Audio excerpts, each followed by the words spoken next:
Hello there. I hope you've had a wonderful day so far, and I welcome you to the Sunny Side Up podcast, episode 2.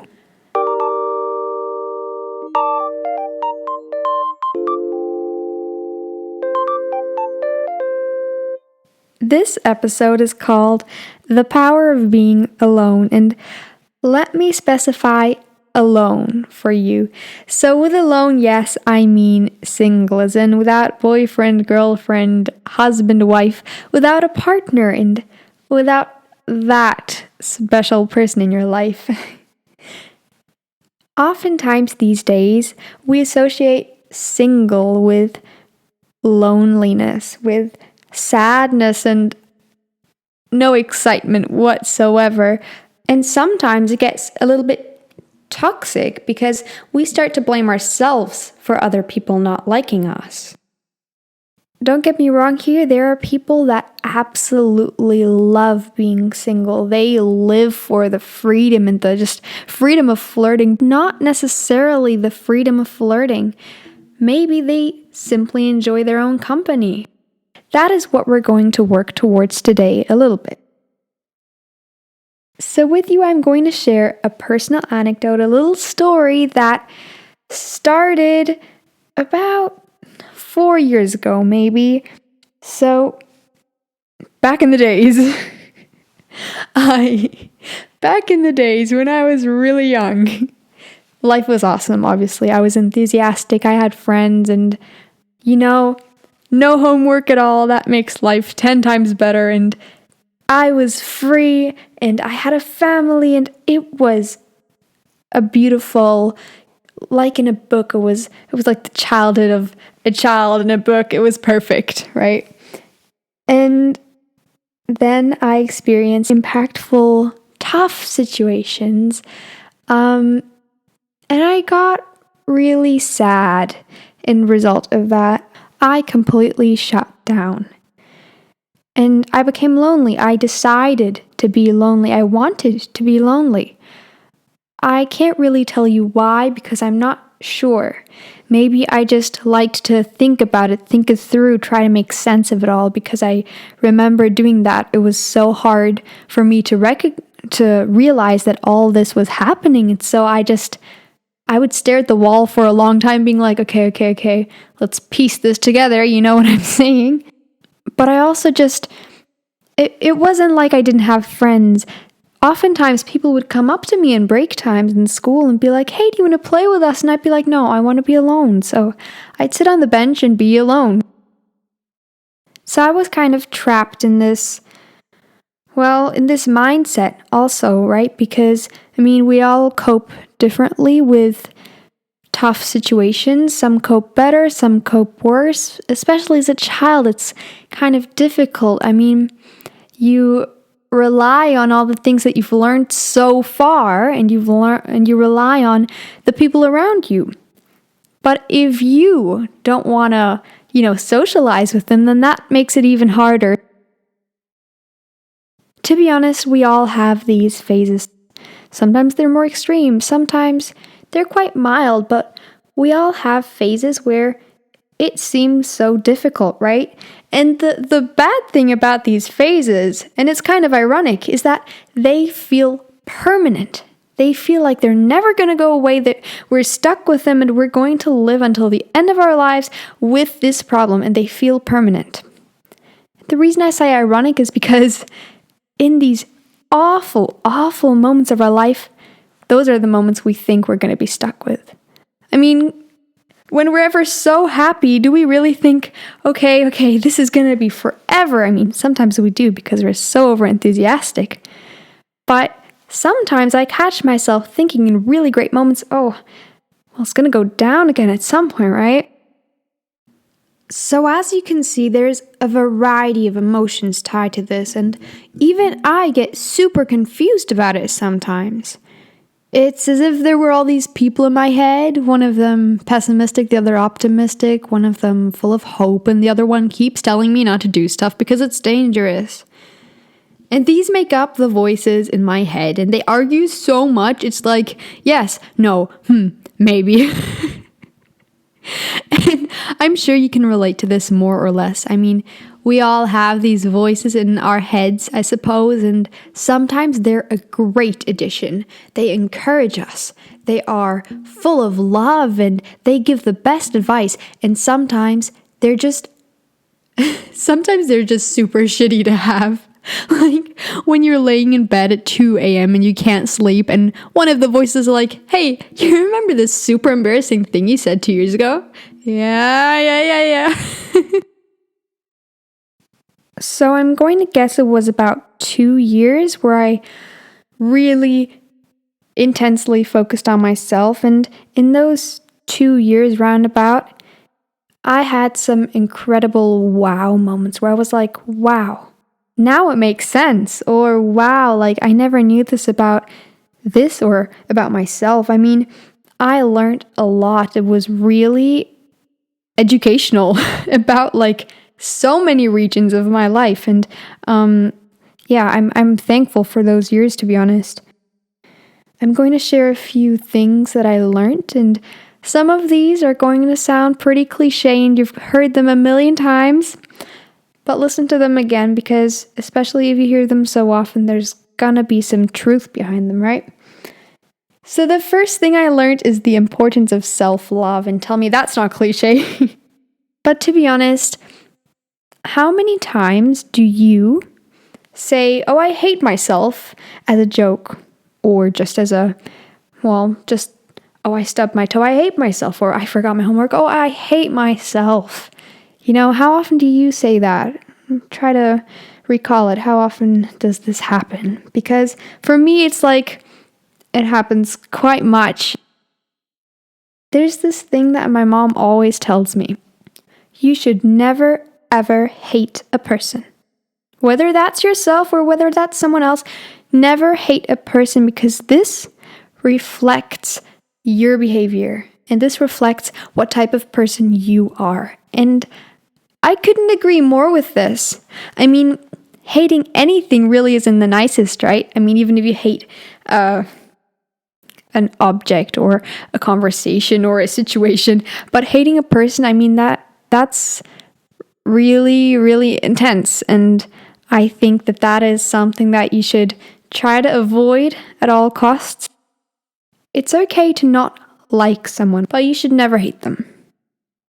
And when she says you should never hate a person, what she also means is you should never hate yourself. Think about it. There's all these people in your life, your friends, maybe you have a partner, your family, but you never know if they're going to go. Maybe you're going to lose some people. Maybe some people are going to leave out of your life. Maybe you're going to just separate ways. And one way or another, you never know how other people will come in or go out of your life. But at the end of the day, the only person you have is you. I mean, sometimes you have more people than only you, but at the end of the day, one thing's for sure, you have yourself, and you're the one that you're stuck with. It's the same idea of, furnishing a home, putting furniture in it, and putting carpet in it, and putting some plants and a bed in it, and making it a comfy place to live. It's the same thing with yourself. You have to make your company a really comfy one. You have to make your aura and your just being with you, the whole thing, you have to make it a comfy situation and a comfy place to be in, and one that you enjoy being with. Be a person whose company you enjoy. The second thing that I learned was that judgment goes into two directions. When others judge us, as a result, we often judge ourselves, and when we judge ourselves, we judge others. Let me explain this concept. So, others judge us, belittle us, bully us maybe even, and this oftentimes makes us judge ourselves. Somebody says, oh, look, you have blonde hair. I mean, how stupid is that? And then you, as a result, think, oh my goodness, he's right, I have blonde hair. That is so stupid. And then when we judge ourselves and we're like, oh, I have this blonde hair, it's so stupid, we have a hateful and unhappy mindset and an unhealthy relationship towards ourselves. And so what do? We want to feel better and happier and balanced. And so sometimes it happens that to achieve this, we belittle other people to feel like a better person, right? So we're like, okay, I look so stupid with blonde hair. How can I make myself feel better? Oh yes, I'm just gonna, tease someone else and then I'll feel better. And so we do that, and yes, we may feel better, but how good is this in the end? Like, not really good, right? So I'm going to repeat, when others judge us, we judge ourselves. And when we judge ourselves, we judge others. So the judgment goes in both directions, and it can turn into a vicious circle, as you may have noticed. This is where the quote comes in: treat others the way you want to be treated, and treat yourself the way your best self would treat you. What I mean with that is treat yourself the way you wished you would treat yourself. We have this vision of that girl. It's like a social media thing of the perfect girl who works out, does homework, does not procrastinate, eats healthy. It's like the perfect person. And you can kind of think of it like that. How would she treat herself? Like, she has a good, healthy mindset, right? How would you treat yourself if you had a good relationship towards you? I'm not saying that you have a bad relationship towards you. I wouldn't know.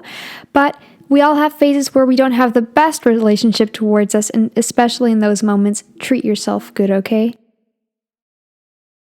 The third thing I learned was that partners are a nice bonus. Relationships are a really, really nice bonus. But what's important in a relationship is that you know how to stand alone on your own feet. You have to have a specific independence as well.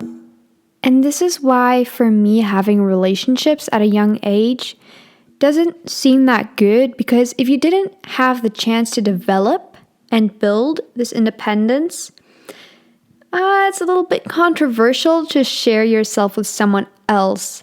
I have the feeling that this could result in an unhealthy mindset towards it. So how does this journey of independence look? Well, it starts off with this. It starts off with, how do you tie your shoelaces, for example? Then how do you get dressed by yourself? How do you tidy your room? How do you do your homework without procrastinating? How do you lead a balanced life? How do you solve a problem when you encounter one? And it's these baby steps, from writing a sentence to solving a big problem. It's baby steps. But the solving problem one, I find this being a super, super big step, because responsibility and independence are actually so closely related if you look at it. And now back to sharing why I think relationships can be a nice addition. It's always a beautiful experience when you share a journey with someone, but the journey to independence should always be a solo one, because that only makes sense, right? But any other journey, like the journey through university or having a family or the journey of traveling, these are amazing. Also things like the journey to being able to forgive or learning to do something. Either you choose to experience these alone, but just as memorable and intense are they when shared. But first, you have to establish independence so that you, at the end of the day, will be able to stand on your own 2 feet if you have to. So I'm going to go back to the beginning. Learning to be the best version of yourself results in hopefully being in a good state and having a good mindset most of the time. And having a good mindset and a good state leads to seeing variety in life and seeing your options, like all the choices that you have. You can see these and you can make these choices, however you please, pretty much. And through this, you try loads and loads and loads. You make experiences, you make mistakes, but you make loads of experiences and you try loads. This makes you find out what you like and what you find joy in, right? So, in the end, when you know what you like, that is a great precondition for being in a relationship, right? So, development and developing independence is a really wonderful, wonderful journey. And it's not always linear. Sometimes it's like it has ups and downs. It's a bumpy journey sometimes, but in the end, it's a wonderful journey, and it's so worth it. The last small thing that I want to share with you is the German word for development, which is called Entfaltung. And literally, it means unfolding, which I then think of a flower starting to bloom and it unfolds petal after petal. It unfolds and it becomes this really, really beautiful living thing, right? And this is a great image for development. It takes time. It's one step after the other, one petal after the other opens up. But it's gonna be something so beautiful. Maybe you don't think it's that special, but I love this word because of that reason. I really, really hope that you enjoyed this episode of Sunny Side Up and that you learned something, that you had a great insight, or that some thoughts arose in your mind while listening to this. And again, if you have any insights that you want to share or any experiences that you want to share on this topic, feel free to comment them or message me them because I would love to read about them. Have a wonderful, wonderful day and take care and stay safe. That is important because we're in the middle of a pandemic and maybe we'll see each other next time. Goodbye.